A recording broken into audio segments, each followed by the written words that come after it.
Leonardo, bienvenido acá al espacio de Entrevistas Wambra. Muchísimas gracias por esta entrevista.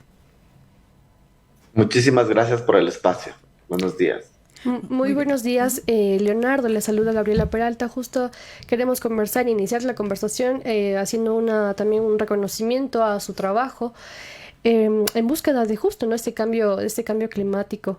Bueno, en ese sentido preguntarle, sabemos que estuvo presente también en la COP 27, en esta reunión prácticamente de varios países y delegaciones mundiales que están buscando un frente al cambio climático 2022 y en general el cambio climático. Preguntarle qué decisiones se establecieron en la COP27 frente al cambio climático.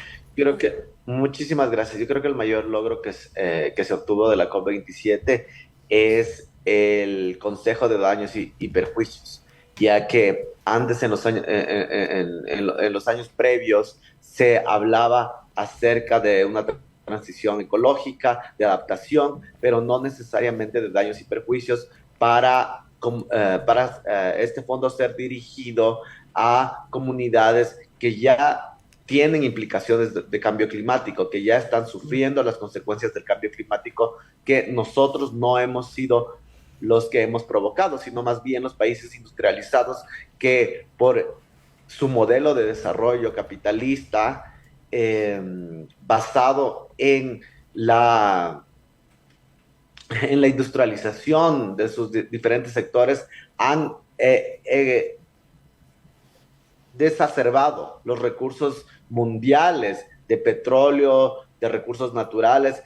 Entonces, los países del sur, básicamente, y las comunidades indígenas de alrededor del mundo han pedido a la comunidad internacional que se establezca este fondo de reparaciones y perjuicios, y de daños y perjuicios. Entonces, se creó este nuevo fondo.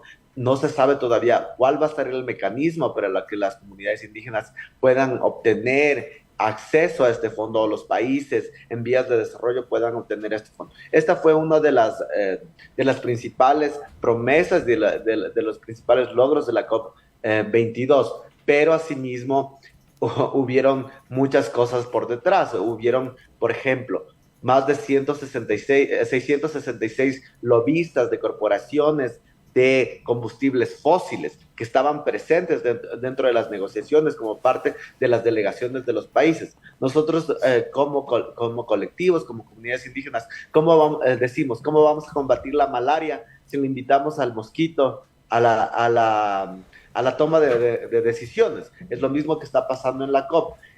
Otro de los grandes logros de la COP fue que hubo la delegación indígena más grande dentro de las 27 sesiones que ha habido esta vez. Entonces, vamos recuperando estos espacios. Estamos ya los pueblos y nacionalidades indígenas dentro de estos procesos, aprendiendo de los procesos y también hablando de estos procesos a nivel mundial. Lo que sí queremos ahora es un puesto en la toma de decisiones. Uno de los logros también dentro de este nuevo consejo de toma de decisiones del fondo de daños y perjuicios es que una persona indígena estará dentro del consejo de este nuevo fondo para crear los mecanismos para que los países y pueblos y nacionalidades tengan acceso a este fondo. Y ahí concretamente sobre los pueblos indígenas, preguntarte, tú vienes del Napo, de la región amazónica, justamente el día de ayer nada más comentábamos acerca de una comunidad, por ejemplo, que está siendo afectada por la explotación petrolera, por la presencia de mecheros, el ruido de las plataformas. Cómo todos estos cambios, por ejemplo, estos, digamos, prejuicios que vive la Amazonía por la extracción del petróleo, digamos, se están poniendo en la mesa al momento de justamente conversar con los estados, con las empresas, cómo se piensa en la reparación a la Amazonía. Nosotros tenemos que, como comunidades indígenas, estamos al frente de la lucha antiminera, antipetrolera, ya que el Estado ha perjudicado a las comunidades indígenas. Tenemos el caso del Yutupino. El Estado ha hecho caso omiso, el Estado ha hecho caso omiso a las denuncias de la población quichua y de la población urbana y rural de la Amazonía. Se están usando metales pesados como el mercurio para extraer el oro. para extraer 1 gramo de oro se utilizan 25 litros de mercurio que son botados directamente al río y que esta agua del río es consumida por los pobladores de más de 1.500 comunidades indígenas. El agua de la Amazonía es súper importante.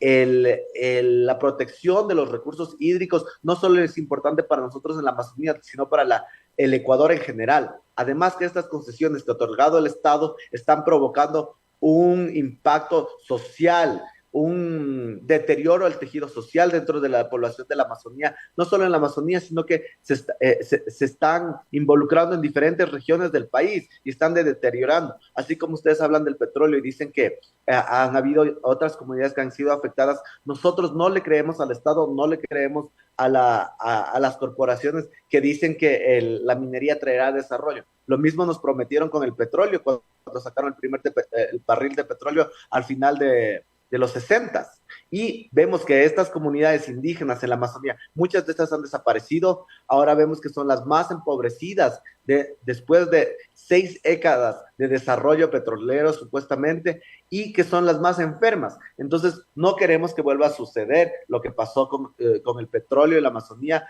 lo que está pasando ahora conjuntamente con la minería legal o ilegal que igual nos está perjudicando. Queremos que el Estado tome acciones inmediatas, que se procesen a las personas que están involucradas. Muchas de esas personas que provienen dentro de las diferentes carteras del Estado. Nosotros pedimos no más impunidad, que se realicen y se sigan haciendo estos operativos antimineros en la Amazonía, se declare a la Amazonía en emergencia ambiental y se procesen a los que nos están victimizando a la población de la Amazonía en general.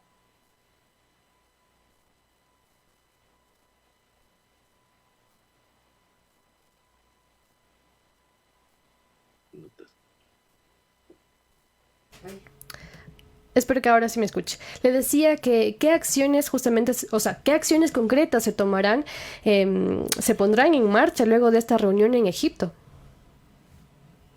Ahora lo que se tiene que hacer es el proceso de el mecanismo. El mecanismo significa que se tiene que tomar en cuenta la participación de los pueblos y comunidades indígenas, la participación de los países del sur, la participación de los donantes y se tiene que activar una articulación para que este fondo pueda ser dado a las comunidades que más lo necesitan. Nosotros también hablamos de un fondo global, hay el Fondo Climático Global que se supone que tienen que ser más de $100 billones anuales, que los estados no han cumplido. Ahorita nosotros como población de alrededor del mundo estamos poniendo presión para que los estados que se comprometieron a aportar al Fondo Climático Global continúen dando las aportaciones al 100% de lo que se han comprometido y que sean estos fondos desembolsados a países como el Ecuador, que necesitamos realmente una transformación o una transición ecológica. El propio presidente del país fue a hablar el año pasado en Glasgow diciendo que el Ecuador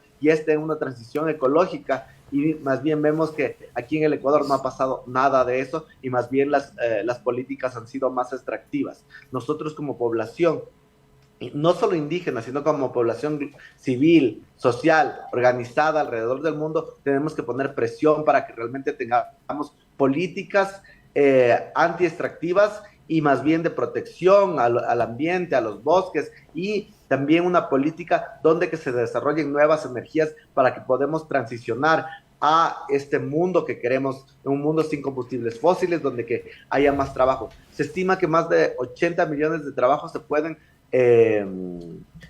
crear al año si el Estado decide como política de Estado transicionar a una era de tecnologías libres de contaminación.